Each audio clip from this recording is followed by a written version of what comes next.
Hey, David Sands back at you with a very special, let's just call this bonus episode of CIA.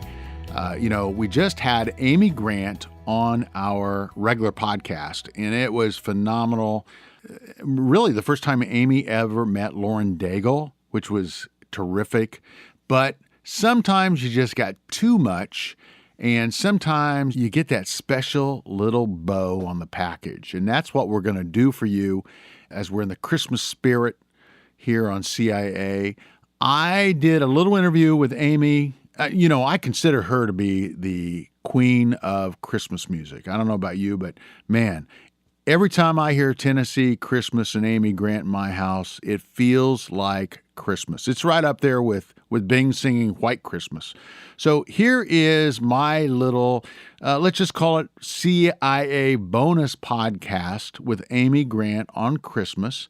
And I got into her, share some of her love for Vince and how they celebrate Christmas. So here you go. Amy Grant on Christmas. Merry Christmas, everybody.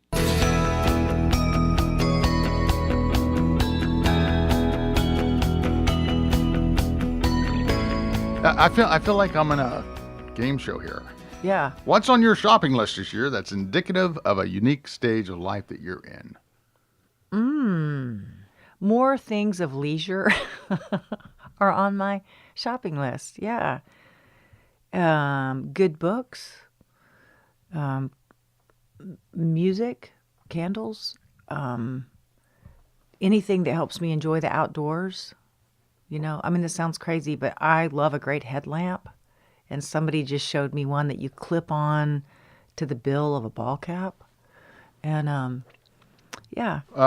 What's something you do at Christmas every year that probably no one else does? And why is it special to you? What do? I do a run of shows, Christmas shows with my husband at the Ryman Auditorium. I don't know anybody else doing that. I'm much more of a fanatic about doing those Christmas shows than Vince is. But we really got to know each other in the context of doing Christmas shows. And so for me, it's a great musical experience. It's a great faith experience. And it reminds me of the time when I first fell in love with him. So it's a nostalgic favorite for me. Suppose you and Vince are being cast in a remake of a classic Christmas special or movie. Which one do you hope it is? Who are you playing and why? Well, it would be Elf. Vince would be the Will Ferrell character because he is like a giant toddler. And I would be the shop girl that he falls in love with. Yeah. That'd be our remake. That's fun. What were some things Vince brought to Christmas, like traditions, decorations, food, etc., that took some getting used to at first, but now you can't imagine Christmas without?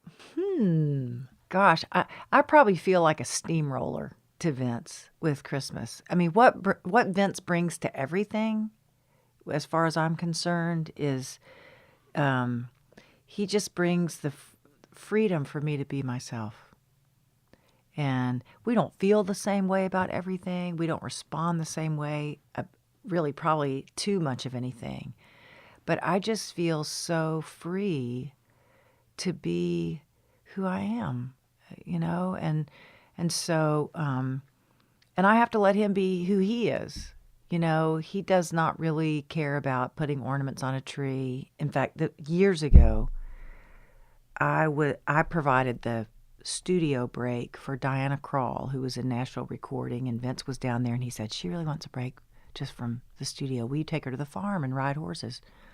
And I'm not a big rider, so we survived a horseback ride, but we started talking about Christmas time, and I said, look, I'm the only one that decorates the tree. At different points in my life, I've, opened a bottle of champagne, put on Nat King Cole. Other chapters of my life, I fixed a big pot of coffee. It's 1:00 in the morning. Put on favorite Christmas music. But I'm, my friend Phyllis Mayfield and I pretty much do the Christmas decorations. And now that the kids are grown, I just do it because I love it. I love planning a big family get-together. My grown children all live in houses that are tiny. They don't have room for anything. And so, even the emphasis on what are we giving each other for Christmas is totally morphed. It's just really about time together and giving each other the gift of the freedom to be who they are. This is the first Christmas without your dad. Mm-hmm. So sorry you lost him this year. Thank you. Thanks. I know that was a long journey.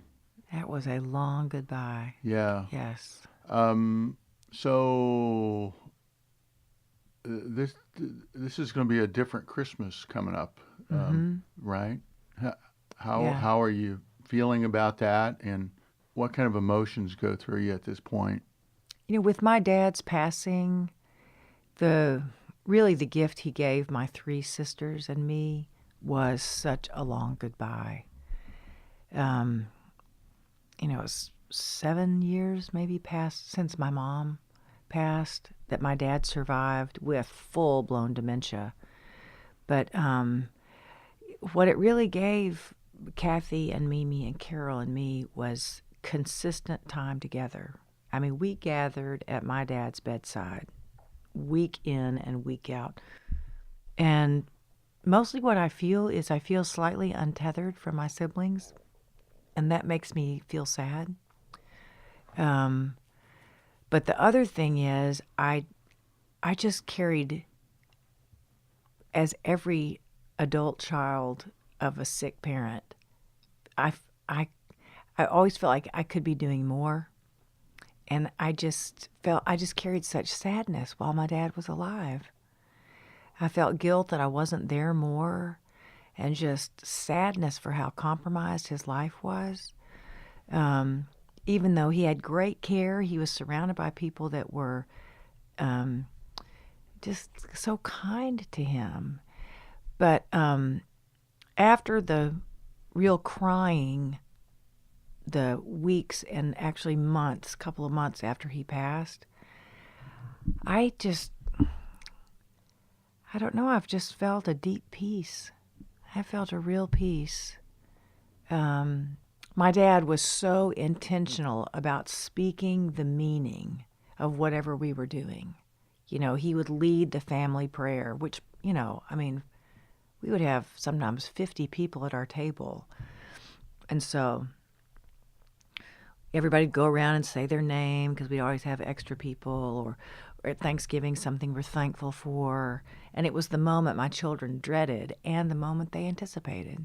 But it really was because of my dad. And then before he'd lead the prayer, he'd say, well, now the reason we're celebrating Easter is, now the reason we're celebrating Thanksgiving, now the reason we're celebrating Memorial Day, now the reason we're celebrating 4th of July, the reason we're celebrating Christmas. And even as he aged and his dementia started kicking in, of course, the delivery of the message got very exciting because there was no telling what he was going to say. But those 2 or 3 minutes were so beautiful. I felt the respect of all the family giving him his center stage moment. And he was just always so tender and so gentle. So I guess I'm going, who's going to fill those shoes? I don't know. One of us. Mm-hmm. Mm-hmm. So much of Christmas is about nostalgia. When you look back at Christmas pictures and home movies from when your kids were young, do you have unique feelings about that time in your life? Is it a interesting transition? Oh, it's wonderful. And when I think about my childhood with Christmas, when I think about having small children, Christmas, when I think about what Christmas is like now, the overwhelming thought is, wow, there are a lot of different chapters in life. And you never know when the next chapter is going to start, when the chapter you're in that feels like it will last forever is suddenly over. But there's so many different configurations of our lives and our family and our extended family. And So this year, my personal mantra is more this: be in the moment. Be in this moment. When I try to be fully in the moment I'm in, I don't waste sadness on things that aren't the way they used to be. I'm not distracted by that so that I can't participate in the moment. Yeah, there's the gift of right now.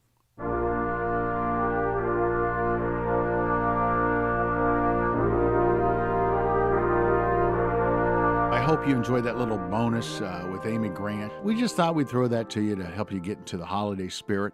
Hey, if you feel like you're in the spirit, I don't know if you remember Soupy Sales. I mean, that's way back when. I realize I'm dating myself, but he asked everybody to send him $1 if they appreciated him. I want everybody listening to me right now, if you really appreciate this podcast, I want you to go to your wallet right now, pull out a $5 bill, and send it to me. That would just bring me a lot of joy this Christmas season. Don't you think, Tim? Absolutely. Yeah. Tim's saying yes. Yeah, whatever. You know what? Forget the $5. Send me a gift certificate to Cracker Barrel. That will really, really just warm me up and make me feel. I know I've been on a diet. I've been losing weight, but I need to gain some of it back now. Hey, listen, we've had a lot of fun with this bonus segment. And I want to wish all of you a Merry, Merry Christmas and a Happy New Year. And remember, go out there and live that life in living color, because it sure is a lot more fun than living it in black and white. We'll see you on the other side, which is yet another year.